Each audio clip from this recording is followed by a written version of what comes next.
अभी अभी विकी कौशल द्वारा अभिनीत मूवी छावा का ट्रेलर रिलीज हुआ, जिसमें उन्होंने छत्रपति संभाजी महाराज का किरदार निभाया है और one of the great actor Akshay Khanna sir ने औरंगजेब का किरदार निभाया है। आज मैं इस वीडियो में छत्रपति संभाजी महाराज का असली इतिहास बताने वाला हूँ। क्या वो एक ग्रेट किंग थे या फिर जस्ट अ नेपोटिज्म किंग थे? सो इसीलिए इस वीडियो को पूरा देखें और हिस्ट्री में चैनल को सब्सक्राइब जरूर करें। एक्ट 1, संभाजी महाराज का जन्म और प्रारंभिक जीवन।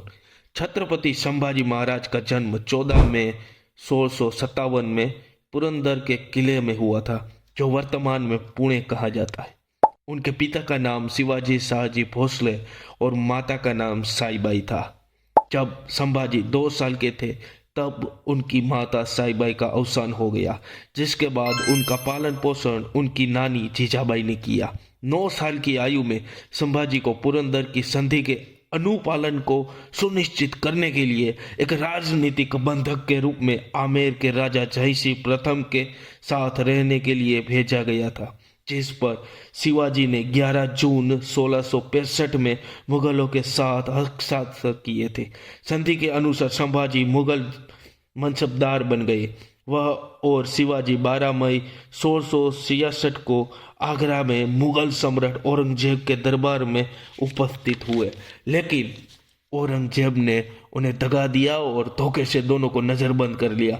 लेकिन वे 22 जुलाई 1666 को वहां से भाग निकले। Act 2, marriage and family responsibility. हर आदमी की जिंदगी में कोई ना कोई खास जरूर होता है जो उसे उम्मीद दे सके। वैसे संभाजी की जिंदगी में उनकी पत्नी येसुबाई थी, जो उन्हें हिम्मत देती थी। हालांकि उनका विवाह राजनीतिक गठबंधन के तहत हुआ था। येसुबाई जीवूबाई पिलाजी शिर्के की बेटी थी, जो देशमुख सूर्याजी सुर्वे के हार के बाद शिवाजी की सेवा में शामिल हुए थे। संभाजी और येसुबाई की 2 संतानें थी, बेटी भवानीबाई और फिर एक बेटा जिसका नाम शाहू प्रथम था, जो बाद में मराठा साम्राज्य का अगला छत्रपति बना। Act 3, forgetting path. संभाजी के व्यवहार में, जिसमें कथित गैर जिम्मेदारी और कामुक सुखों की लत शामिल थी, उनके व्यवहार पर अंकुश लगाने के लिए शिवाजी ने 1678 में अपने बेटे को पन्हाला किले में कैद कर दिया। संभाजी अपनी पत्नी के साथ भाग निकले और दिसंबर 1678 में 1 साल के लिए दिलेर खान के साथ फिर से जुड़ गए। Act 4, aggression to the throne. जब 5 अप्रैल 1680 को शिवाजी की मृत्यु हुई, तब भी संभाजी पन्हाला किले में बंदी थे। उस समय शिवाजी की महत्वाकांक्षी विधवा और संभाजी की सौतेली मां सोयराबाई ने अन्नाजी दत्तो जैसे प्रभावशाली दरबारियों और अन्य मंत्रियों के साथ मिलकर संभाजी के खिलाफ साजिश रची, ताकि उन्हें सिंहासन पर बैठने से रोका जा सके। जल्दी जल्दी में उन्होंने 21 अप्रैल 1680 को सोयराबाई के बेटे और संभाजी के सौतेले भाई राजाराम, जो उस वक्त वो सिर्फ 10 वर्ष के थे, उनको सिंहासन पर बिठाया।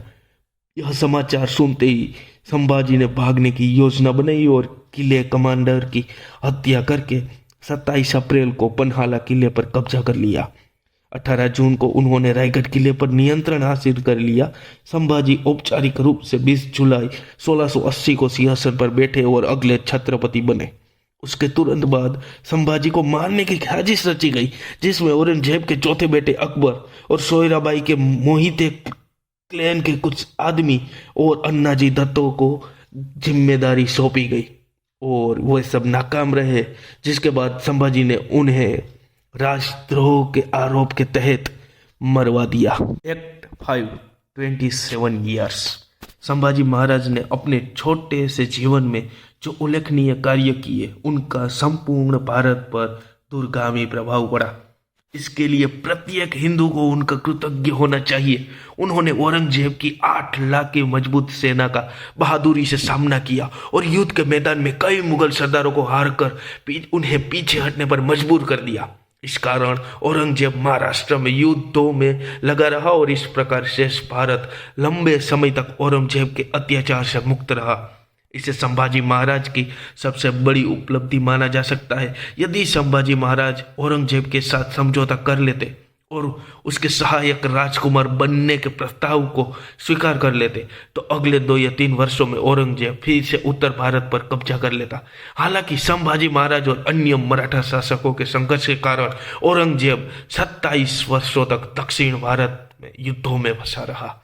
इससे उत्तर भारत के बुंदेलखंड, पंजाब और राजस्थान प्रांतों में नए हिंदू राज्यों की स्थापना में मदद मिली, जिससे वहां हिंदू समाज को सुरक्षा मिली। Act 6 war with Mughals.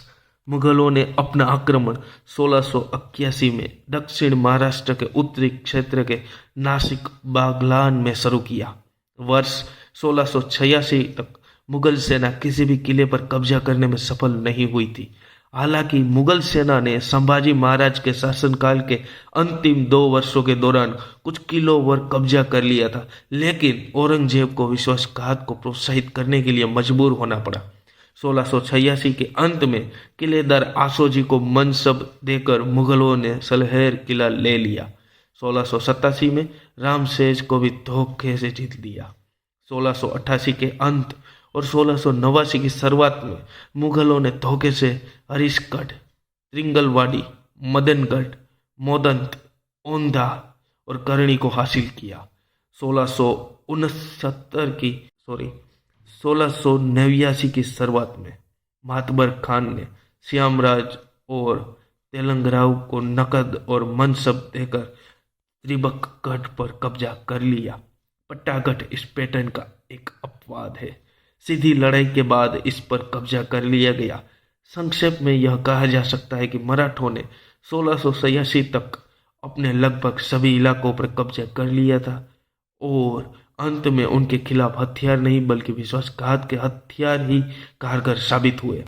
मुगलों में 1681 से दक्षिणी महाराष्ट्र के मध्य भाग अर्थात तालकोणगढ़, कल्याण भिवंडी, कोथलागढ़, पुणे और सातारा क्षेत्र की ओर रुख किया। मातबर खान, जिसने औरंगजेब को इन क्षेत्रों की कठिनाइयों के बारे में सूचित किया था, उसने राजा संभाजी महाराज की मृत्यु के बाद ही कल्याण भिवंडी, पुरगदी और तालकोणगढ़ के अन्य किलों पर कब्जा कर लिया। हालांकि मुगलों ने 1684 के अंत में कोथलागढ़ पर कब्जा करने में सफलता प्राप्त की।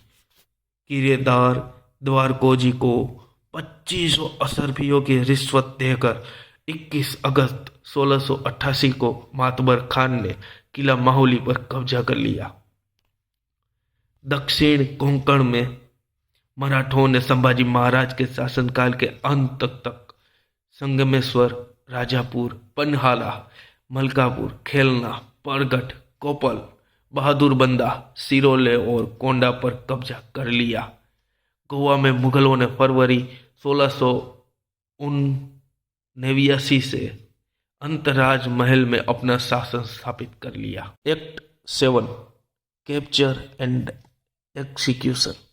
1687 में वाई की लड़ाई में प्रमुख मराठा कमांडर हम्बी राव मोहिते मारा गया और सैनिकों ने मराठा सेनाओं को छोड़ना शुरू कर दिया।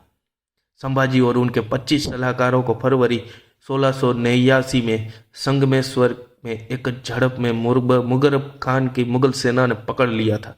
संभाजी की स्थिति पर उनके करीबी मराठा अधिकारियों ने जासूसी की थी, जिन्होंने यह जानकारी मुकरब खान को दी थी। मुगल शासक के साथ संभाजी के टकराव और उसके बाद यातना, निष्पादन और उनके शरीर के निपटान के विवरण स्रोत के आधार पर व्यापक रूप से भिन्न है।